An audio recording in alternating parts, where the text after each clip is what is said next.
tell us a little bit about just like the health insurance, maybe, the 10,000-foot view from your perspective of like how health insurance kind of works today, who it's built for, and where it breaks, and some of the reasons why you're building Molly. Yeah, great question. Health insurance right now works the best for larger employers, obviously having more buying power, being able to group all their employees under one health plan and go to different carriers, go to different point solution vendors, and like I said, really negotiate. And as you get smaller, I mean, it's obviously harder to negotiate because you don't have as much buying power. And that really puts the independent contractor, the business of one, in a tough situation. But like fundamentally, what makes health insurance so hard to navigate and very broken, in my opinion, is the difference between a fully insured and self-funded product. So in a fully insured product, you have a company like Blue Cross Blue Shield or United Healthcare, for example, owning the entire supply chain of health insurance, meaning they own the administrator, they own the PBM, and they own everything in between. And so allowing them or forcing them to own all of these different supply chain metrics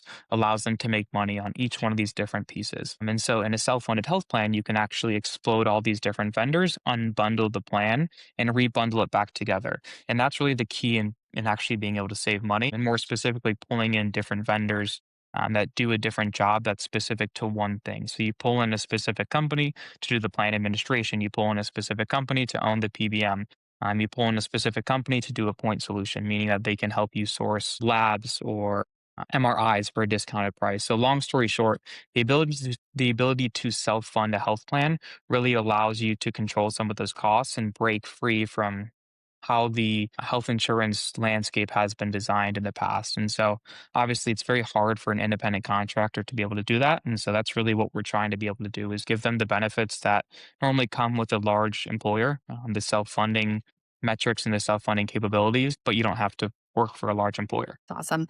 And then I know another very key part of like what you're doing and why now is the time is what's happening with the ACA marketplace and just general availability of solutions to 1099 workers.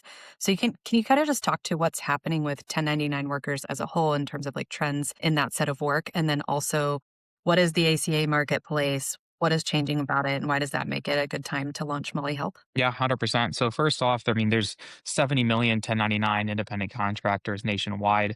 That number is projected to hit 100 million by the start of 2027, which is, I mean, it's a third of the U.S. workforce. I mean, that number is only growing. I mean, with AI, with people leaving their corporate jobs and starting up their own consulting company and using AI to outsource all of the administrative work, I expect that number to probably hit like 150 million the next 5 to 10 years. Yeah. On top of the growing population of 1099s, the ACA marketplace is at a very interesting position.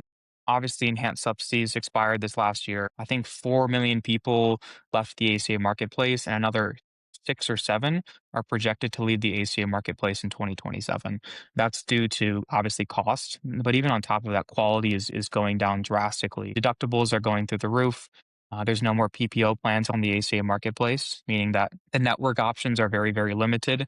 If you want to go see a specialist, for example, on an ACA marketplace plan, you have to go see your primary care doctor and get a referral. On top of that, I mean, you have some of the largest payers leaving the ACA marketplace. I mean, Aetna left it this year, Cigna pulled out of Colorado, and actually Cigna just announced that they're leaving the marketplace as a whole in the start of 2027. Another thing that I found that's pretty crazy is you actually have providers that are no longer accepting ACA marketplace plans. It's not worth the squeeze for them to deal with these payers and very low quality products. So overall, there is an extreme shift happening in the ACA marketplace and how individuals get access to health insurance.